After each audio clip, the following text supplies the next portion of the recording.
আসসালামু আলাইকুম বন্ধুরা, কেমন আছেন? আশা করি ভালোই আছেন। আল্লাহর রহমতে আমিও ভালো আছি। তো আমি এখন যে জায়গাটা দিয়ে হাঁটতেছি এটা কিন্তু একটা নদী।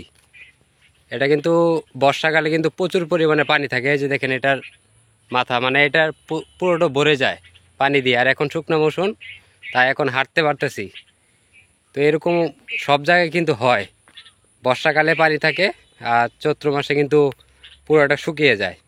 কিছুদিন আগে কিন্তু এখানে মাছ ধরা হয়েছে, মাছ ধরে কিন্তু মানুষ নিয়ে গেছে। অনেক খাল আছে, বিল আছে, এখান থেকে মাছ ধরা হয়। মানে একটা পানি আসার পরে ওই পানির মাধ্যমে কিন্তু অনেক মাছ এসে থাকে এখানে। এই মাছগুলো কিন্তু আমরা ধরে থাকি, তারপরে কিন্তু ওই জায়গাটা শুকিয়ে যায়। আর বর্তমানে কিন্তু শুকনা। এই যে দেখেন মাছ ধরার যে জায়গাটা আমি দেখাই, দেখছেন এই যে এই জায়গাটা, এটা কিন্তু মাছ ধরার জায়গা। তো এটা মাছ ধরা শেষ, এখন বর্তমানে কোনো কিছুই নেই।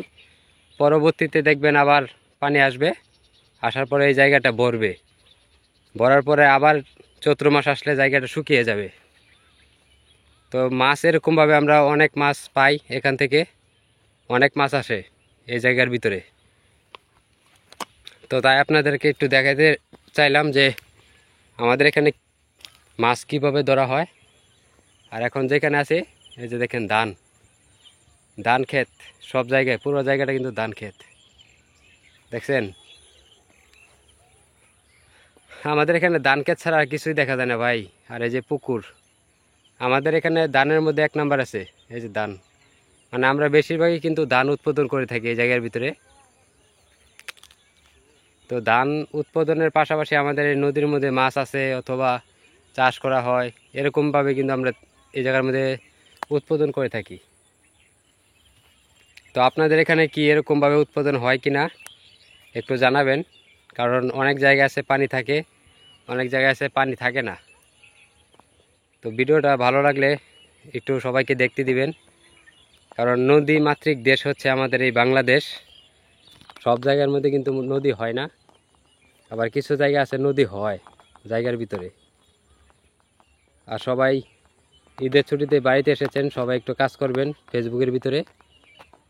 একটু কাজ করলে দেখবেন আপনার পেজটা একটু দ্রুত বড় হবে। আর ঈদ উপলক্ষে কিন্তু আবার কেউ পেজের মধ্যে সময় দেওয়া বন্ধ করবেন না, তাতে কিন্তু আপনার রিচটা ডাউন হয়ে যেতে পারে। পেজের পাশাপাশি আপনারা একটু ঘোরাফেরা করবেন, কারণ যেহেতু এখন ঈদের সময় সবাই ঘুরতে এসেছেন। তো আর বেশি কিছু বলবো না। আমাদের এই জায়গার মতো আপনাদের কি জায়গাটি আছে কি না পানি আর এই ধান ক্ষেতের উৎপাদন, একটু কমেন্টের মাধ্যমে জানিয়ে যাবেন। ভিডিওটা একটু শেয়ার করে দিবেন যাতে সবাই একটু দেখতে পারে আমাদের নদী মাতৃক একটা দেশ, সোনার বাংলাদেশ। ধন্যবাদ।